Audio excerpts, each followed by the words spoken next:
Silent, ready, 5 second, start. माननीय सभापति महोदय, उन्होंने साफ कह दिया कि अगर सामूहिक खेती होती है तो इसमें भी मुझे कोई आपत्ति नहीं है।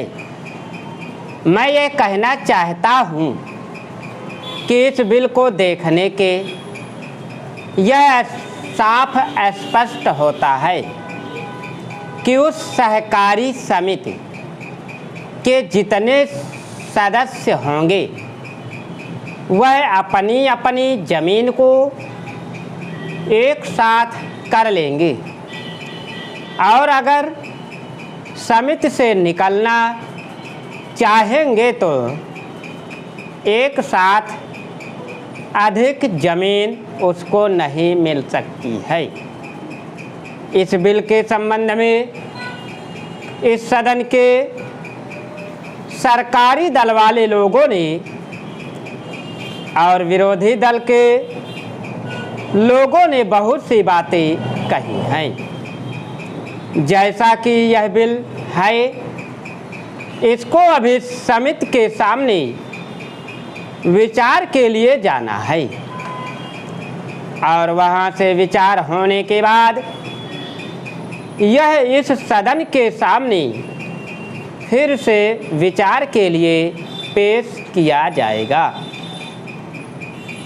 तब माननीय सदस्यों को पूरी तरह से यह अधिकार होगा कि जहाँ तक इसमें दी गई बातों का संबंध है उसमें परिवर्तन ला सकते हैं या उसको हटा सकते हैं। कल से जो बातें हो रही हैं वह सब नोट की गई हैं और मैंने बहुत से बातों को सुना है। इस समिति में उन सब बातों पर विचार किया जाएगा। बहुत से माननीय सदस्यों ने इस तरह की बातें कही हैं, वह बहुत आवश्यक मालूम हुई हैं और जैसा कि मैंने कहा है उन पर विचार किया जाएगा। जहाँ तक सहकारिता का संबंध है, चाहे सरकारी दल वाले माननीय सदस्य हों चाहे विरोधी दल वाले माननीय सदस्य हों, सबकी यह मांग है कि जब हम जनता के राज में विश्वास करते हैं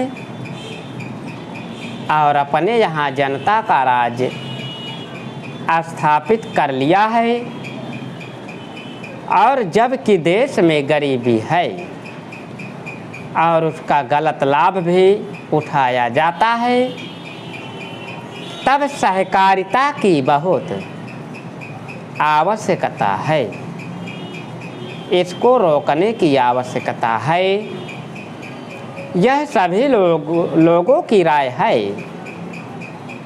जहाँ तक इस सहकारी बिल का संबंध है, बहुत से माननीय सदस्यों ने बहुत सी बातें इसके संबंध में कही हैं।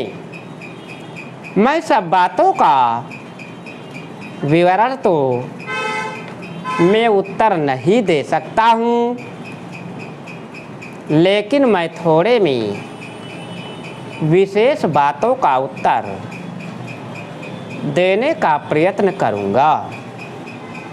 जैसा मैंने अभी कहा, जब हमने अपने यहाँ जनता का राज स्थापित किया है तो हमें अपने समाज के ढांचे को बदलना पड़ेगा।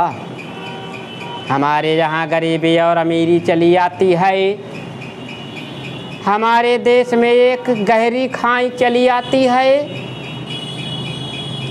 और आज भी समाज में गलत लाभ उठाया जाता है। अगर तुम लोग नए हो तो सब्सक्राइब करो, वो जो लाल वाला बटन है उसके साथ सूर्य नमस्कार करो या फिर अनुलोम विलोम, मुझे नहीं पता, बस क्लिक हो जाना चाहिए। अब मैं भी